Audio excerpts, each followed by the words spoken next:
Good morning, ladies and gentlemen. Welcome back to another episode here on African Confessions. The following story that you're going to be listening to, it was sent to me by one of our admins. Strange things do happen in this world. The message reads like this.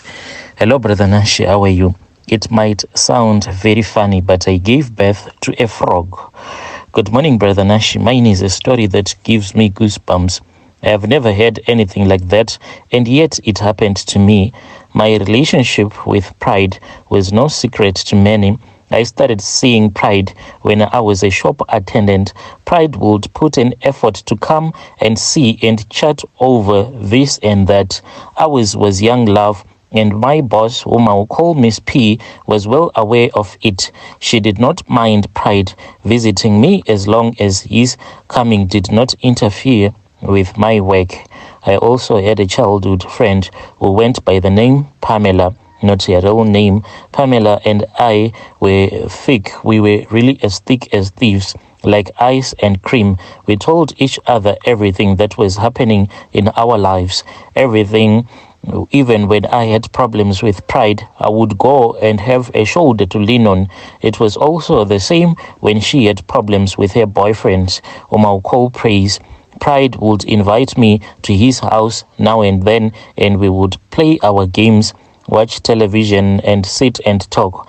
I learned to trust him until one day he took advantage of me, and he then started to force himself on me. That was the start of my marriage to him. He went and he paid damages to my family, and we started living together. Well, that was not how I intended to start my marriage. I had a vision. In my vision, I had this very big white wedding with people celebrating with me on my very special day. Pride had apologized for the way that he had done things, saying that he did not know what came over him and that he had pressure that I would leave him for another guy. As he was working at the mines that were at a distance, there was no use crying over spilled milk. What was done was done. Life went by and pride treated me very well. I will not lie. 3 months later, I discovered that I was pregnant, and I called my best friend Pamela and told her the good news. I clearly remember her screaming on top of her lungs. She was really excited for me.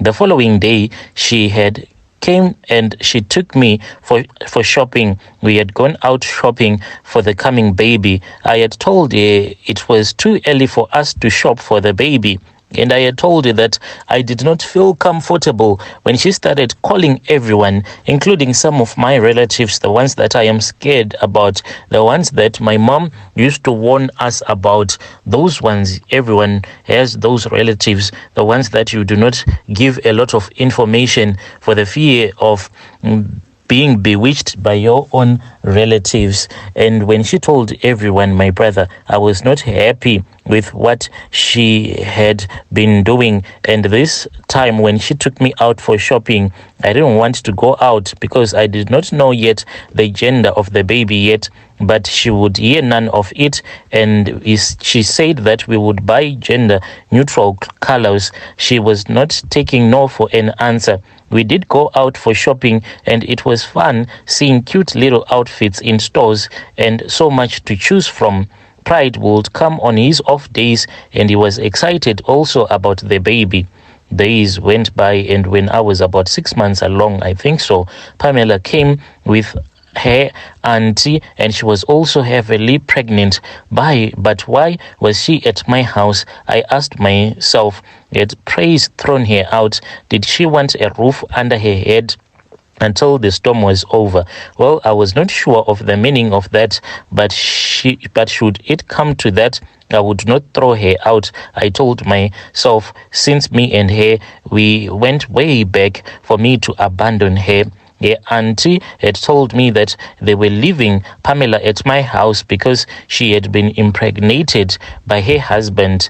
My world stopped, because when she said that by her husband, she then said, no, I meant by your own husband, and she corrected herself. I thought that maybe I didn't hear her properly. I said, your husband, my husband, or her own husband. She then said, oh, I'm sorry. I'm really stressed. I meant your own husband has impregnated her. My world came to a stop. But how? But why? I trusted you, Pamela. I started crying. I trusted you a lot. How could you betray me like that? I did not deserve all that was happening to me. If it was indeed true, the two closest people that I knew had betrayed me. It was like my heart was being pierced with a hot knife. I did not know what to make of it and decided to call Pride and told him that there was an emergency at home. I did not say exactly what. He must have thought I was going into early labor. For that very same day, he arrived. Pamela and her auntie were sitting in the lounge, and Pamela was avoiding to make any kind of eye contact with me. I asked Pride to explain what was the meaning of all of this. Pride started being all jumpy, but Pamela's auntie pinned him to explain everything that had transpired. Pride explained that Pamela had seduced him and they had been sleeping together for a very long time. Pamela had came to him and he had gotten weak and they ended up being intimate. From there on, it was a thing that they kept on doing. Pamela would even go to the mines and stay with my husband, and she would lie to me that she had gone for a church conference. Their story, my brother, it was really painful, and the more that I kept on asking, the more that I got hurt. I was really in pain, and my husband said that he was not sure if Pamela's pregnancy was his. All this while, Pamela was quiet, looking at me with such disgust. I wanted her to say something, to explain herself, to explain what had transpired. Pride stuck to his story, and Pamela stood up and said to me, we will see who will emerge victorious. She and her auntie left with their belongings. She said that, so you are saying that you are not the one that impregnated me. By this, he meant my husband. And my husband said, yes, indeed, I'm not sure that if this pregnancy that you are claiming is mine is really my pregnancy. You need to return back to your family. If it means that I have to take care of you, then let me do it, but I can't stay with you. You know that I was married when you seduced me, and we spoke about this. You still remember that night when I had an argument with you, when I didn't want what you were doing. I said, what happened on that night? My husband said, sorry, but she was the one who removed the condom that I was wearing. She said that she wanted us to change styles. So when I came on top of her,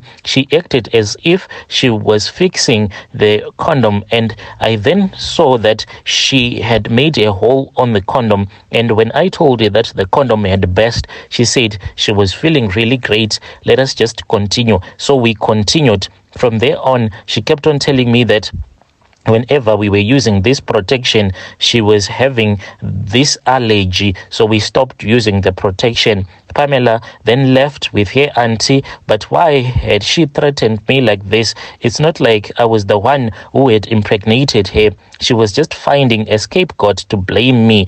I decided that I would forget about the incident and move on for my own mental health. I went for a scan and I was told that the baby was growing very well and everything seemed to be very normal. I was excited for the future of the baby to come. My day for delivery drew nearer, and Pride had said that he would ask for leave days at his work. I was excited that he would be by my side and every step of the way, but still I was worried about Pamela's pregnancy, knowing that we were going to give birth to the same guy, and this had destroyed my friendship with Pamela. Labor pangs started, and I took my bag and called the ambulance, and it took me to the hospital. I even called Pride, and he told me that he was on his way and that he would meet me there.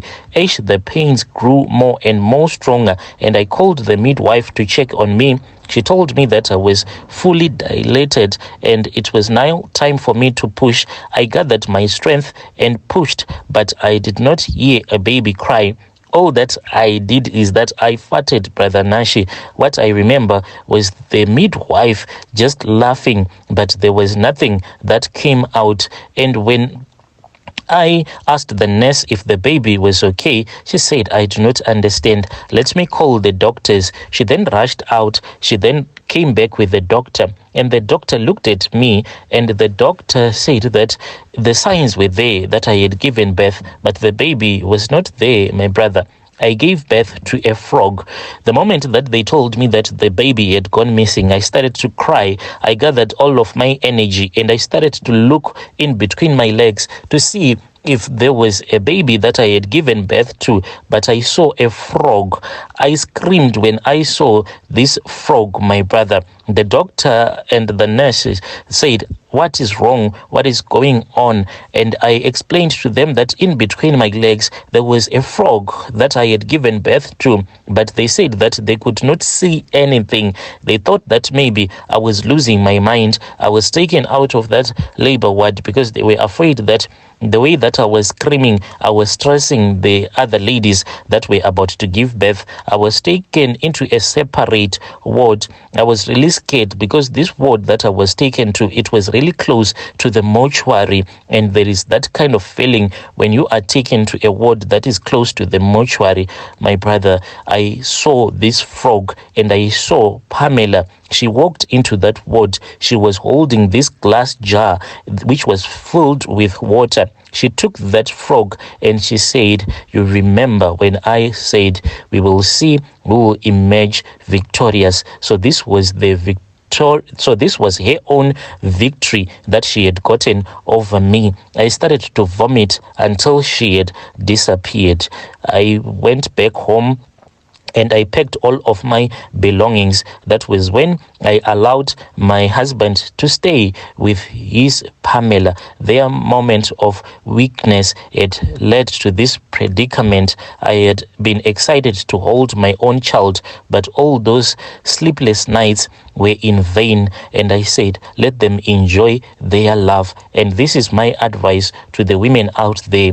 If you see that your husband has cheated on you, and if you see that there is something that is happening, as in if there is going to be witchcraft that will be involved, it is far much better for you to walk away, because that moment when Pamela had said that my husband was the one who had impregnated her, I should have not stood by my husband's side. I should have let them to fix their own issue, but I tried to fight for my own husband. But sometimes these men that we are married to, they are not worth fighting for, unless if you have strong spiritual backing. I gave birth to a frog, and this is my own story, Brother Nashi. Dear listeners, right there was a message that was forwarded to me by one of our admins. Please let us speak with our dear sister in the comment section. Yo.